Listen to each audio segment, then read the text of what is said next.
So நம்ம வீடியோக்குள்ளே போகிறதுக்கு முன்னாடி இது என்னடா புதுசாக 2 பூனைக்குட்டி பொம்மை இருக்கே அப்படின்னு நீங்கள் கேட்கலாம். ஸோ நம்ம எப்பவுமே வந்து ஒரு கருத்து சொல்லி ஸ்டார்ட் பண்ணுவோம் இல்லையா? ஸோ அதனால் வந்து இன்னைக்கான கருத்து வந்து இந்த பொம்மையை வச்சு தான். ஸோ இதில் வந்து நம்ம சிம்பாலிக்காக என்ன சொல்கிறோம்னு பார்த்தீங்கன்னா, பெட் அனிமலை அடாப்ட் பண்ணுங்கள். ஹே பாய்ஸ் அண்ட் கேர்ள்ஸ், என் சேனலை பார்க்குற எல்லா செல்லக்குட்டிஸ்க்கும் ஹார்ட்லி வெல்கம்.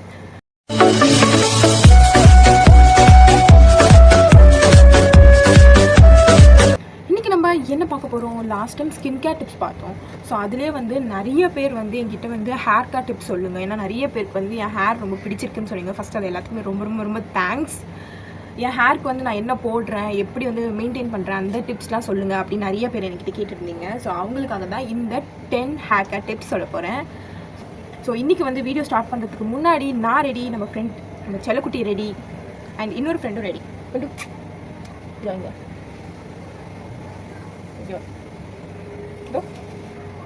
இவர் வந்து லாஸ்ட் வீடியோவில் வந்து இங்கே வா இவர் வந்து லாஸ்ட் வீடியோவில் வந்து தூங்கிட்டு இருந்தார். ஸோ இந்த வாட்டி வந்து முழிச்சிட்டு இருக்காரு. ஸோ என் பண்டு குட்டி இன்ட்ரொடக்ஷன் ரொம்ப பெருசாக இருக்குது. வாங்க நம்ம வீடியோக்குள்ளே போகலாம். ஸோ நம்மளோட ஃபர்ஸ்ட் ஹேர் கேர் டிப்ஸ் என்னன்னு பார்த்தீங்கன்னா வந்து ஷாம்பு மெத்தட்.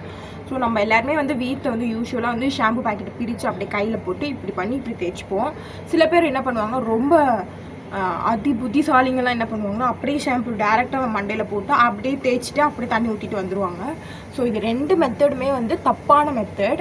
ஏன்னா வந்து ஷாம்புன்றது வந்து ஒரு கெமிக்கலான ஒரு பேஸில் இருக்கும். ஸோ அதனால் வந்து நம்ம அப்படி போடுறத விட வந்து ஒரு 1/4 கப் மக்கில் தண்ணி எடுத்துகிட்டு அதில் வந்து ஷாம்பு வந்து நல்லா டிசால்வ் பண்ணிவிட்டு நம்ம அதை போட்டு தேய்ச்சோன்னு வைங்க, நம்ம வந்து கெமிக்கல் இருந்தாலும் ஈக்குவலாக ஸ்ப்ரெட் அப் ஆகிடும். ஸோ ஒரே இடத்துல இருந்து அந்த இடம் மட்டும் சொட்ட விடாமல், அந்த இடத்துல மட்டும் ரொம்ப முடி கொட்டாமல். ஸோ அதனால் வந்து ஷாம்பு வந்து கொஞ்சம் வாட்டரில் வந்து நல்லா டிசால்வ் பண்ணிவிட்டு அதுக்கப்புறம் யூஸ் பண்ணுங்கள். ஸோ வந்து செகண்ட் டிப்ஸ் வந்து என்னென்னு பார்த்தீங்கன்னா ஹாட் வாட்டர் வந்து நம்ம முடிக்கு வந்து நம்ம வந்து அதிகமாக போட்டோம் என்னைக்காச்சும் ஒரு 1-2 நாள் வந்து ஹாட் வாட்டரில் வந்து குளிக்கலாம். இல்லாமல் வந்து நம்ம எப்போவுமே வந்து ஹாட் வாட்டரே போடுவோம் நம்ம அப்படின்னா வந்து உங்கள் ஹேர் வந்து கண்டிப்பாக ரொம்ப ரொம்ப ட்ரை ஆகிடும், ரொம்ப டேமேஜ் ஆகிடும். ஏன்னா வந்து நம்ம ஸ்கின்னுக்கே வந்து ஹாட் வாட்டர் போட்டால் பிரேக் ஆகும்னு சொல்கிறாங்க. அது வந்து நம்ம ஹேர் ரொம்ப ரொம்ப ரொம்ப சென்சிட்டிவ். நம்ம ஸ்கேல்பில் வந்து ஹாட் வாட்டர் பட்டு அந்த இடம்லாம் ட்ரை ஆகி டேமேஜ் அதிகமாகி உங்கள் ஈஸியாக இப்படி இழுத்தாலே நம்ம முடி கொட்டுற அளவுக்கு வீக்கெண்ட் ஆகிடும். ஸோ அதனால் முடிஞ்ச அளவுக்கு ஹாட் வாட்டரை தவிருங்க. தேர்ட் ஒன் பார்த்தீங்கன்னா வந்து இப்போ வந்து சம்மர் சீசன். ஸோ அதனால் வந்து சரியான வெயில் அடிக்கும். நம்ம வெயில் வந்து நம்ம ஸ்கின்னுக்கு மட்டும்தான் அஃபெக்ட் ஆகுமா அப்படின்னு கேட்டிங்கன்னா கிடையவே கிடையாது. நம்ம ஹேரையும் ரொம்ப அஃபெக்ட் பண்ணும். ஸோ இதனால் வந்து நம்ம வந்து ஒரு காட்டன் கிளாத் வச்சு நம்ம ஹேரையும் நம்ம ஃபேஸையும் கவர் பண்ணுறனால வெளியே இருக்க அந்த சன்லைட்லேருந்தும் நம்ம ஸ்கின்னையும் ஹேரையும் நம்ம காப்பாற்றிக்கலாம். அதேமாதிரி பொல்யூஷன் அண்ட் டஸ்ட் பார்ட்டிகல்ஸ்லேருந்து நம்ம ஸ்கின்னையும் ஹேரையும் நம்ம காப்பாற்றிக்கலாம். அண்ட் டஸ்ட் பார்ட்டிகல்ஸ் நம்ம ஸ்கேல்பில் போய் சேர்ந்தாலும் அது வந்து ஒரு இச்சினஸ் கொடுக்கும். ஸோ நம்ம சொரிஞ்சு அந்த இடம் எல்லாமே வந்து ரொம்ப புண்ணாகி ரொம்ப ரேஷஸ் ஆகி அதுக்கப்புறம் வந்து நிறைய ப்ராப்ளம்ஸ்லாம் கொடுக்கும். ஸோ அது எல்லாத்தையுமே நீங்கள் அவாய்ட் பண்ணோன்னா வெயிலில் போகும்போது தயவு செஞ்சு ஸ்கார்ஃப் கட்டிட்டு போங்க. நம்மளோட 4th ஹேர் கேர் டிப்ஸ் என்னென்னு பார்த்தீங்கன்னா வந்து நீங்கள் வந்து தலைக்கு குளிப்பீங்க, ஆனால் வந்து எண்ணெயே வைக்க மாட்டேன். நான் வந்து எண்ணெய் வந்து இப்போ யாருமே யூஸ் பண்ணுறதில்ல. ஸோ அதனால் அந்த எண்ணெயே வைக்க மாட்டேன், ஆனால் தலைக்கு மட்டும் குளிச்சுட்டே இருப்பேன்னா அது வந்து ஒரு தவறான விஷயம். ஏன்னா வந்து நீங்கள் தலைக்கு குளிச்சுட்டு அதே ஹேரோட அதே ட்ரை ஹேரோடையே திரும்ப ஒரு 2 நாள் கழிச்சு திரும்ப தலையில் தண்ணி ஊற்றிங்கன்னா ஸோ ட்ரை வந்து நம்ம ஹேர் வந்து ரொம்ப ரொம்ப ட்ரை ஆகிடும். ஸோ அந்த மாய்ஸ்சரைசர் இருக்காது. அதனால் வந்து முடி வளர வாய்ப்பே இல்லை, முடி நிறைய கொட்டும், நிறைய ப்ராப்ளம்ஸ் வரும். ஸோ அதனால் வந்து நம்ம மண்டை வந்து ட்ரையாக இருக்கவே விடாதீங்க. ஸோ அதனால் நீங்கள் வந்து எண்ணெய் வைக்க மாட்டீங்களா, ஓகே பெட்டர். நீங்கள் என்ன பண்ணுங்கன்னா இப்போ குளிக்க போகிறீங்கன்னா அதுக்கு முன்னாடி ஒரு 2 ஹவர்ஸ் முன்னாடி வந்து எண்ணெய் வச்சு நல்ல ஒரு மசாஜ் கொடுத்து நல்லா ஊற வச்சுட்டிங்கன்னா அதுக்கப்புறம் நீங்கள் போய் தலைக்கு குளிக்கலாம். ஸோ வந்து நீங்கள் வெறும் தலையில் வந்து திரும்ப ஹேர் வாஷ் பண்ணிங்கன்னா அது வந்து உங்களோட ஸ்கேல்ப்பை வந்து ரொம்ப ரொம்ப ரொம்ப ஒரு டேமேஜ் ஆகும். ஸோ அதனால் வந்து நீங்கள் வந்து குளிக்க போகிறதுக்கு முன்னாடி எண்ணெய் வச்சுக்கோங்க. அண்ட் பெட்டர் வந்து நீங்கள் ஆயில் பாத் வந்து எடுத்துக்கலாம். ஆயில் பாத் வந்து ரொம்ப ரொம்ப ரொம்ப நல்லது. உங்கள் முடிக்கு வந்து நல்ல எண்ணெயை வந்து சூடு பண்ணிவிட்டு ஒரு அளவுக்கு வந்து ஒரு பாத்திரம் வச்சு அது தண்ணி வச்சுருங்க. தண்ணி கொதிச்சு தண்ணிக்கு மேலே ஒரு சின்ன கிண்ணத்தில் உங்கள் எண்ணெயை போர் பண்ணி வச்சுக்கோங்க. ஸோ அந்த தண்ணி கொதிச்சு அந்த தண்ணியோட சூட்டில் வந்து அந்த எண்ணெய் வந்து ஒரு சூடாகும். ஸோ அந்த சூடான ஒரு மிதமான சூட்டில் இருக்க எண்ணெயை வந்து உங்கள் தலையில் உங்கள் ஸ்கேல்பில் போட்டு நல்ல ஒரு மசாஜ் கொடுத்தீங்கன்னா உங்களோட செல்ஸ் எல்லாமே வந்து ரீஜெனரேட் ஆகும். ஸோ அதனால் வந்து நிறைய நியூ ஹேர்ஸ் வந்து பார்ன் ஆகும். அதேமாதிரி ஸ்கேல்ப் வந்து ரொம்ப ஸ்ட்ராங் ஆகும். உங்களோட முடி எல்லாமே வந்து அந்த ரூட்ஸ் எல்லாமே வந்து ரொம்ப ரொம்ப ஸ்ட்ராங்காக இருக்கும். ஸோ அதனால் வந்து உங்களுடைய டேமேஜஸ் எல்லாமே நீங்கள் தடுக்கலாம். ஸோ வந்து ஆயில் பாத் வந்து best for your hair. And tips number 5 அப்படின்னு பார்த்தீங்கன்னா ஹேர் ட்ரையிங். அது வந்து நீங்கள் வந்து இப்படி போட்டு நீங்கள் முன்னாடி போட்டு உதிரி ரொம்ப ஹார்ஷாலாம் உங்கள் ஹேரை வந்து நீங்கள் ட்ரை பண்ண வைக்காதீங்க. அது வந்து நேச்சராகவே காயிடும். சும்மா தலை குளிச்சுட்டு வந்தீங்கன்னா ஒரு பைப்பு நல் போட்டு அப்படியே விட்டுருங்க. நிறைய பேர்லாம் பார்த்தீங்கன்னா முன்னாடி போட்டு இப்படி டவுல் வச்சு நல்லா ஒதுருவாங்க. ஸோ அதெல்லாம் வந்து நீங்கள் நேச்சுரலாக முடி கொட்டுறதை விட நீங்கள் வந்து நான் வந்து உதிரி சீக்கிரமாக காய வைக்கிறேன் அப்படின்ற பேரில் வந்து உதிரி நீங்களாவே நிறைய முடியை வந்து டேமேஜ் ஆகி நிறைய முடியை நீங்களே பிடுங்கிக்கிறதுக்கு சமம். So 6th hair cut tips என்னன்னு பார்த்தீங்கன்னா ஸ்ப்ளிட் அண்ட் கட்டிங். நீங்கள் வந்து முடி ஏற்கனவே ரொம்ப சின்னதாக இருக்குது, இதில் வந்து நான் எங்கேருந்து ஸ்ப்ளிட் அண்ட்லாம் கட் பண்ணி விட்டது அப்படிலாம் நினச்சிங்கன்னா அது வந்து ஒரு தப்பான விஷயம். ஸோ அதை வந்து மைண்ட் வந்து மாற்றிக்கோங்க. நீங்கள் வந்து ஸ்ப்ளிட் அண்ட்ஸை வந்து பார்த்து கட் பண்ணி விடதான் உங்கள் முடி வந்து அடுத்த ஸ்டேஜுக்கு வந்து வளரும். அதுக்கப்புறம் தான் நீங்கள் வந்து என்ன உங்கள் ஹேர் பேக் போட்டாலும் அது ஒர்க் அவுட் ஆகும்.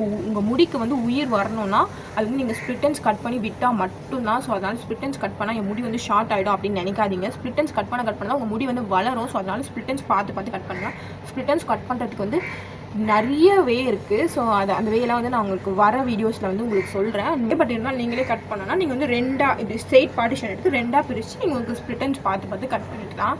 இது ரொம்ப முக்கியமான விஷயம். ஹேர் க்ரோத் வேணும்னா கண்டிப்பாக நீங்கள் உங்கள் ஸ்ப்ளிட் அண்ட்ஸை பார்த்து மந்த்லி ட்வைஸ் ஆகுது நீங்கள் கட் பண்ணி விட்டுட்டே இருக்கணும். டிப்ஸ் நம்பர் 7, நீங்கள் வந்து டெய்லி தலைக்கு குளிப்பீங்கன்னா அது வந்து தயவு செஞ்சு இனிமேல் நிறுத்திக்கோங்க. அது வந்து டெய்லி வந்து தலையில் தண்ணி ஊற்றுறது, டெய்லி ஹேர் வாஷ் பண்ணுறது வந்து உங்கள் முடியை ரொம்ப டேமேஜ் ஆகும், ரொம்ப ட்ரை ஆகும். அது வந்து அட்வைசபிள் கிடையாது. ஸோ அதனால் வந்து நீங்கள் பெட்டர் வந்து 3 times once இல்லைனா வீக்லி ட்வைஸ் அந்த மாதிரி நீங்கள் வந்து உங்கள் தலையை வந்து வாஷ் பண்ணிக்கலாம். ஏன்னா வந்து இப்போ நீங்கள் வெளியே போகிறதும் கிடையாது ரொம்ப லாக்டவுனில். ஸோ அதனால் வந்து உங்கள் முடியை வீட்டிலே இருக்கும் போர் அடிக்குதுன்றனால சும்மா தலை குளிச்சு உங்கள் முடியை வந்து ரொம்ப வீக் ஆக்கிக்காதீங்க. ஸோ அதனால் வந்து வாரத்தில் 2 தடவை அது வந்து ஃபைன், இல்லைனா 3 நாளைக்கு ஒரு தடவை வெல் அண்ட் குட் அந்த மாதிரி நீங்கள் குளிச்சிக்கலாம். டிப்ஸ் நம்பர் 8, அது வந்து ஸ்டைலிங் டூல்ஸ் வந்து யூஸ் பண்ணுறதை வந்து கம்மி பண்ணிக்கோங்க. ஏன்னா வந்து ஸ்டைலிங் டூல்ஸ் எல்லாமே வந்து 230 டிகிரிக்கு மேலே தான் வந்து அதுக்கப்புறம் தான் வந்து ஒரு பர்ஃபெக்டான ஸ்ட்ரெயிட்டிங்கோ பர்ஃபெக்டான ஐனிங்கோ அது வந்து கொடுக்கும். அந்த ரிசல்ட் வந்து கண்டிப்பாக கொடுக்கும். ஸோ 200 செல்சியஸ்க்கு மேலே வந்து உங்கள் முடியை ஹீட் பண்ணிங்கன்னா அது என்ன நிலைமைக்கு ஆகும் அப்படின்றது வந்து நீங்களே யோசிச்சு பாருங்கள். அது வந்து ஒரு உச்ச நீதி கொடுமைக்கு போயிடும். அது வந்து தூங்குற அளவுக்கு அது வந்து உயிர் எழுந்து போயிடும். ஸோ அதனால் வந்து நீங்கள் முடிஞ்ச அளவுக்கு அந்த ஸ்டைலிங் டூல்ஸ் எல்லாத்தையுமே வந்து ரொம்ப கம்மி பண்ணிக்கோங்க. இந்த கர்லர், ஸ்ட்ரெயிட்னர், அயனர் இது எல்லாத்தையுமே வந்து ரொம்ப கம்மி பண்ணிக்கோங்க. ஏன்னா வந்து இது எதுவுமே வந்து ரொம்ப நம்ம வந்து முக்கியமான ஒரு அக்கேஷனுக்கு போகிறோம் அப்படின்னா மட்டும் அதை யூஸ் பண்ணுறமே பாருங்கள். சும்மா வீட்டில் இருக்கோம் போர் அடிக்குது நம்ம வந்து ஒரு ஸ்டைலிங் பண்ணி பார்க்கலாம் அப்படின்றதுக்காகலாம் உங்கள் முடியை சும்மா ஸ்ட்ரெயிட் பண்ணி சும்மா ஹைன் பண்ணிக்காதீங்க. அது வந்து உங்கள் முடிக்கு வந்து ரொம்ப ஒரு டேமேஜ் கொடுக்கும். அண்ட் வந்து ஈஸியாக உங்கள் முடியை வந்து நீங்கள் ஸ்ட்ரெயிட்னர் பண்ணணும் அப்படின்னா பெட்டர் வந்து நீங்கள் ட்ரையர் யூஸ் பண்ணுவீங்க. ஸோ வந்து நீங்கள் ட்ரை பண்ணும்போது உங்கள் கோம் வச்சு வாரிக்கிட்டே ட்ரை பண்ணிங்கன்னா வந்து அது வந்து அப்படியே நார்மலாகவே வந்து ஒரு ஸ்ட்ரெயிட்னிங் லுக்கு கிடைக்கும். ஸோ அதனால் வந்து நம்ம ஸ்ட்ரெயிட்னர் யூஸ் பண்ணுறதை வந்து கண்டிப்பாக தடுக்கலாம். ஸோ அதனால் இந்த மாதிரி வேலை வந்து ஸ்டைலிங் டூல்ஸ் யூஸ் பண்ணுறதை கம்மி பண்ணிக்கோங்க. டிப்ஸ் நம்பர் 9, இது வந்து எல்லாருக்குமே வந்து ரொம்ப முக்கியமான ஒரு டிப்ஸ்னு சொல்லலாம். உங்கள் முடியை வந்து தயவு செஞ்சு டெய்லி 2 times ஆகுது அட்லீஸ்ட் கோம் பண்ணுங்கள். ஏன்னா வந்து முடி வந்து வாரம் வந்து முடி நிறைய வந்துகிட்டே இருக்குது சீப்பில். அது பார்க்கவே எனக்கு ரொம்ப பயமாக இருக்குது அப்படின்றனால வந்து நிறைய பேர் வந்து வார மாட்டுறாங்க. 2 days once இல்லை 3 days once அந்த மாதிரி வாடுறாங்க. ஸோ அந்த மாதிரி நீங்கள் வர சிக்கு அதிகமாக இருக்கும். ஸோ சிக்கு எடுக்கும்போது டபுள் மடங்கு ட்ரிபிள் மடங்கு முடி கொட்டும். ஸோ அதனால் வந்து நீங்கள் டெய்லி வந்து கொஞ்சம் லேசாக எண்ணெய் வச்சு அப்படி சிக்கை எடுத்து விட்டுட்டு வாய்ட்டே இருந்தீங்கனாலே வந்து அவ்வளோ முடி கொட்டுறதை வந்து நீங்கள் வந்து கம்மி பண்ணிக்கலாம். அண்ட் ஸோ அதனால் வந்து நீங்கள் கோம் பண்ண அந்த பிளட் ஃப்ளோ வந்து கரெக்டாக இருக்கும். நம்ம வந்து முடிக்கு வந்து கரெக்டான பிளட் பாஸ் ஆகலைன்னா கூட நம்ம முடி வளருது வந்து நின்றுடும். ஸோ அதனால் வந்து டெய்லி 2 times ஆகுது கோம் பண்ணி விட்டுட்டே இருங்க. அதுக்குன்னு எப்போ வாரிக்கிட்டே இருக்காதிங்க. வாரி இருக்கிற 4 முடி நீங்களும் பிடுங்கிக்காதீங்க. ஸோ அது தேவையான அளவு வாருங்க. டிப் நம்பர் 10 அப்படி என்னென்னு பார்த்தீங்கன்னா ஹோம் ஸ்பா. நீங்கள் ஏதாவது வந்து சலூனுக்கு போய் நீங்கள் ஸ்பா பண்ணிங்கன்னா அதுவும் வெல் அண்ட் குட். பட் இருந்தாலும் இப்போதைக்கு அஃபோர்டபுளாக வந்து நீங்கள் வீட்டிலேயே வந்து உங்கள் ஹேர் மேலே கேர் எடுத்து மந்த்லி ட்வைஸ் ஆகுது ஒரு ஸ்பா பண்ணிக்கோங்க உங்கள் வீட்டில் இருக்க ஹோம் ரெமெடிஸ் வச்சு. அண்ட் ஏன்னா வந்து ஸ்பா வந்து உங்கள் முடிக்கு வந்து ஒரு பேம்பரிங் கொடுக்கும். நம்ம ஸ்கின்னுக்கு நம்ம பேம்பரிங் பண்ணுறோம், ஆனால் முடிக்கு வந்து நிறைய பேருக்கு பேம்பரிங் பண்ணுறது இல்லை. ஸோ அதனால் வந்து அந்த பேம்பரிங் பண்ணிங்கன்னா அது வந்து இன்னும் கொஞ்சம் நிறைய நாள் வந்து ஹெல்த்தியாக இருக்கும். ஸோ அதுதான் அண்ட் கண்டிஷ்னர் வந்து யூஸ் பண்ணலாமா வேண்டாமா அப்படின்லாம் நிறைய பேர் கேட்டிருப்பீங்க. நானும் வந்து ஸ்டார்டிங்லாம் கண்டிஷ்னர் யூஸ் பண்ணக்கூடாது, அது வந்து ரொம்ப ஒரு கெமிக்கலான ஒரு விஷயம். அண்ட் இருந்தாலும் வந்து அதுக்குன்னு டைம் ஸ்பெண்ட் பண்ணி திரும்ப வாஷ் அவுட் பண்ணணும். ஸோ அந்த மாதிரி ரீசனுக்காக நான் கண்டிஷ்னர் ஃபஸ்ட்டில் யூஸ் பண்ணலை. ஆனால் கண்டிஷ்னர் வந்து யூஸ் பண்ணலாம். உங்கள் முடி வந்து சாஃப்டாக சில்கியாக இருக்கணும்னு நீங்கள் நினச்சிங்கன்னா கண்டிப்பாக உங்கள் ஸ்கேல்ப்புக்கு ஏற்ற மாதிரி மைல்டாவோ லைட் மைல்டாவோ அந்த மாதிரி நீங்கள் வாங்கி யூஸ் பண்ணிக்கலாம். அண்ட் முக்கியமான விஷயம் கண்டிஷ்னர் யூஸ் பண்ணுறீங்கன்னா அது உங்கள் ஸ்கேல்ப்பில் யூஸ் பண்ணாதீங்க, சொட்டையாக தான் திரிவீங்க அப்புறம் கடைசியில். ஸோ உங்களோட முடிக்கு மட்டும் இப்படி எடுத்து அந்த முடியில் மட்டும் இப்படி போட்டுருங்க.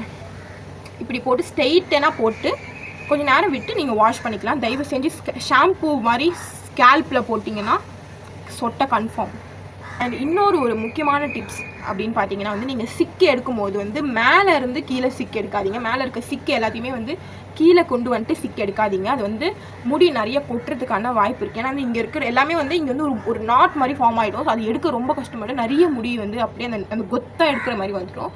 ஸோ முதல்ல வந்து இதுக்கு கீழே வந்து சிக்கை எடுத்து விடுங்க. அதுக்கப்புறம் கொஞ்சம் ஸோ அந்த மாதிரி கீழே இருந்து சிக்கை எடுத்துகிட்டு வந்தீங்கன்னா வந்து முடி ஸ்ட்ரெயிட்டனாக இருக்கும். என் முடி பாருங்கள் எப்படி இருக்குது. நான் வந்து எப்போவுமே அப்படி தான் எடுப்பேன். அண்ட் வந்து முடி கொட்டுறது வந்து ரொம்ப ரொம்ப ரொம்ப கம்மியாகும். ஸோ இது வந்து நான் ஒர்க் அவுட் ஆகிற ஒரு டிப்ஸ். ஸோ இது வந்து நீங்கள் ட்ரை பண்ணி பாருங்கள். அண்ட் நிறைய பேர் வந்து என்கிட்ட கேட்குறது வந்து நீங்கள் என்ன ஷாம்பு யூஸ் பண்ணுறீங்க, நீங்கள் என்ன ஹேர் ஆயில் யூஸ் பண்ணுறீங்க, ஃப்ரிஸ் இல்லாமல் இருக்கிறதுக்கு, உங்கள் முடி ஷைனிங்காக இருக்கிறதுக்கு நீங்கள் என்னெல்லாம் யூஸ் பண்ணுறீங்க அப்படின்ட்டு. நான் வந்து டாபர் ஆம்லா, இங்கே வரும் பாருங்கள் பிக்சர், அது வந்து யூஸ் பண்ணுறேன். நான் வந்து சின்ன வயசுலேருந்து ஸ்கூல் டேஸ்லேருந்தே நான் அதுதான் யூஸ் பண்ணிகிட்ருக்கேன். அது வந்து ஒரு நல்ல ரிசல்ட் கொடுக்கும். அண்ட் டாபர் ஆம்லா வந்து நீங்கள் அப்படியே யூஸ் பண்ணிடக்கூடாது. அது வந்து ஓவர் பவர்ஃபுல்னால வந்து சில ஸ்கேல்ப்புக்கு செட் ஆகும், சில ஸ்கேல்ப்புக்கு செட் ஆகாது. ஸோ அதனால் வந்து நீங்கள் அந்த பாட்டிலில் இருக்க பாதி எண்ணெயை வந்து வேறு எதுலையாவது ஊற்றிட்டு பாதி எண்ணெயில் மட்டும் கொஞ்சம் நார்மல் கோகோனட் ஆயில் ஊற்றி மிக்ஸ் பண்ணி யூஸ் பண்ணுங்கள். நல்ல செல் எல்லாத்தையுமே வந்து ரீஜெனரேட் பண்ணி புது ஹேர் வளர்கிறதுக்கு வந்து ரொம்ப ரொம்ப ரொம்ப யூஸ்ஃபுல்லாக இருக்குது. அண்ட் ஷாம்பு வந்து பார்த்திங்கன்னா நான் head and shoulder anti dandruff அது வந்து யூஸ் பண்ணுவேன். அண்ட் இது வரைக்கும் எனக்கு எந்த ப்ராப்ளமும் வரல. டேண்ட்ரஃப் ப்ராப்ளமோ எந்த ப்ராப்ளமே இல்லை. இதுதான் என்னுடைய ஹேர் கேர் ப்ராசஸ்.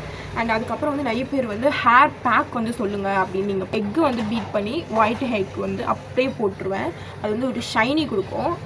அண்ட் அதுக்கப்புறம் வந்து வேப்பலையும் செம்பருத்தி இலை இருக்குல்ல, இது ரெண்டுத்தையுமே வந்து அரைச்சி செம்பருத்தி இது பார்த்தீங்களா, இந்த செம்பருத்தி வந்து காஞ்சிடுச்சுன்னா இந்த பெட்டல்ஸையும் ஆட் பண்ணிப்பேன். இது மூணுத்தையுமே வந்து நல்லா அரைச்சி கொஞ்சம் தண்ணி வந்து ஒரு திக்கான பேஸ்ட் மாதிரி அரைச்சி அதை வந்து போடுவேன். அது வந்து ரொம்ப கோல்டு தான், நான் வந்து ஸ்பெசிஃபையாக சொல்லிக்கிறேன். பட் எல்லாம் இது அடிக்கடி ட்ரை பண்ணாதீங்க. ஆனால் வந்து உங்கள் முடி வந்து ரொம்ப சாஃப்டாகும். அப்புறம் வந்து இந்த செம்பருத்தியோட பெட்டல்ஸ் இருக்குது, அதை வந்து நான் வந்து காய வச்சுருவேன். வெயிலில் வந்து ஒரு 3 to 4 days காஞ்சதுக்கப்புறம் அது வந்து எண்ணெய் பாட்டிலில் போட்டு எண்ணெயோடு ஊற வச்சுருவேன். அண்ட் வந்து செம்பருத்தி வந்து முடிக்கு ரொம்ப ரொம்ப ரொம்ப நல்லது. ஸோ அதனால் வந்து எங்கள் வீட்டில் நிறைய செம்பருத்தி மரம் இருக்கனால நான் செம்பருத்தி எல்லாத்தையுமே வந்து சேர்த்து வச்சு எல்லாத்தையுமே வந்து காய வச்சு எண்ணெய் டப்பாவில் போட்டு வச்சுருவேன். அதோட எசன்ஸ் எல்லாமே வந்து எண்ணெயில் இறங்க அந்த எண்ணெய் வைக்க அது ஒரு ப்ளஸ் அட்வான்டேஜ் நம்ம ஹேருக்கு. ஸோ இது வந்து நீங்கள் ட்ரை பண்ணலாம். இப்போ எல்லா இடத்துலையுமே செம்பருத்தி வந்து அவைலபிளாக இருக்குது. ஸோ அதனால் வந்து நீங்கள் செம்பருத்தி வந்து ஒரு ஹேர் பேக்காக போடலாம். உங்கள் ஸ்கின்னுக்குமே ரொம்ப ரொம்ப நல்லது செம்பருத்தி. ஸோ அதனால் வந்து ஒரு பெஸ்ட் ஹெர்பல் மெடிசன் பார்த்தீங்கன்னா செம்பருத்தி. கஞ்சி தண்ணி போடுவேன். நீங்கள் வந்து வீட்டில் வந்து சாப்பாடு வடிப்பீங்கன்னா அந்த கஞ்சி தண்ணியை வந்து எடுத்து வச்சுக்கோங்க. எடுத்து 3 to 4 hours வந்து அந்த கிண்ணத்திலே வச்சுட்டிங்கன்னா அது வந்து ஒரு திக்காக ஒரு ஜெல் மாதிரி ஆகும். ஸோ அந்த ஜெல் எடுத்து நீங்கள் போடலாம். அது வந்து ஒரு நல்ல கண்டிஷ்னராக யூஸ் ஆகும். உங்கள் ஹேருக்கு ரொம்ப சாஃப்ட் அண்ட் ஸ்மூத்னஸ் கொடுக்கும். ஸோ இது எல்லாமே வந்து ஹோம் ரெமடிஸ்க்கு நான் ட்ரை பண்ணுறது. இதெல்லாம் பண்ணால் இந்த மாதிரி சாஃப்ட் ஆகிடுமா, சில்கி ஆகிடுமா அப்படின்னு கேட்டிங்கன்னா வந்து ஒரு பெரிய கொஸ்டின் மார்க் தான். ஏன்னா வந்து நம்ம எதுவாக இருந்தாலும் நான் இன்டேக் பண்ணணும். இன்டேக் பண்ணுறது வந்து ரொம்ப ரொம்ப முக்கியம். நான் வந்து வெளியே மட்டும் ஒரு எக்ஸ்டர்னலாக வந்து நான் வந்து ரொம்ப பேம்பரிங் பண்ணிப்பேன். நான் உள்ளே வந்து எதுவுமே சாப்பிட மாட்டேன், காய் சாப்பிட மாட்டேன், பழம் சாப்பிட மாட்டேன்னா அது வந்து ஒர்க் அவுட் ஆகுமா அப்படின்னா ஆகாது. நான் வந்து பாவக்காய் தவிர எல்லா காயுமே சாப்பிடுவேன், எல்லா பழம், ஃப்ரூட் ஜூஸ் எல்லாமே சாப்பிடுவேன். ஸோ அதனால் அது எல்லாமே வந்து ஒரு விட்டமின் பாண்ட் ஸ்ட்ரென்த் கொடுக்கும் நம்ம ஹேருக்கு ஆகட்டும், நம்ம ஸ்கின்னுக்கு ஆகட்டும். ஸோ அதனால் வந்து இன்டேக் பண்ணுங்கள். ரொம்ப ஹெல்த்தியான ஃபுட்ஸ், ஃப்ரூட்ஸ், வெஜிடபிள்ஸ் எல்லாமே நீங்கள் வந்து இன்டேக் பண்ணிங்கன்னா தான் உங்களோட செல் எல்லாமே ரீஜெனரேட் ஆகி உங்கள் ஸ்கின்னுக்கு ஆகட்டும், உங்கள் ஹேருக்கு ஆகட்டும் ஒரு நல்ல அட்வான்டேஜ், ஒரு அவுட்புட் கிடைக்கும். ஸோ அதனால் வந்து இது எல்லாத்தையும் ஃபாலோ பண்ணுறதோடு சேர்த்து நல்ல ஹெல்த்தியான ஐட்டம்ஸ் வந்து சாப்பிடுங்க. ஸோ அதுவும் உங்கள் ஹேர் அண்ட் ஸ்கின்க்கு வந்து ஒரு க்ளோ கொடுக்கும். ஸோ இதோட நம்மளோட 10 டிப்ஸ் முடியுது. 10 டிப்ஸ் இல்லாமல் எக்ஸ்ட்ராவாகவே நான் உங்களுக்கு நிறைய டிப்ஸ் கொடுத்துருக்கேன். நான் ஃபாலோ பண்ணுற எல்லாமே உங்களுக்கு சொல்லியிருக்கேன். ஸோ இதோட நம்ம வீடியோ முடியுது. இவ்வளோ நேரம் பொறுமையாக பார்த்தேன் என் செல்லக்குட்டீஸ் எல்லாத்துமே ஹார்ட்டு ரொம்ப ரொம்ப ரொம்ப தேங்க்யூ. அண்ட் இந்த வீடியோ உங்களுக்கு பிடிச்சிருந்தா, நான் சொன்ன விஷயம்லாம் உங்களுக்கு ஹெல்ப்ஃபுல்லாக இருந்துச்சுன்னா லைக் பண்ணுங்கள், கமெண்ட் பண்ணுங்கள், ஷேர் பண்ணுங்கள், மறக்காமல் சப்ஸ்கிரைப் பண்ணுங்கள், பக்கத்தில் இருக்க பெல் ஐக்கானையும் கிளிக் பண்ணுங்கள். ஓகே, டாடா, பாய்.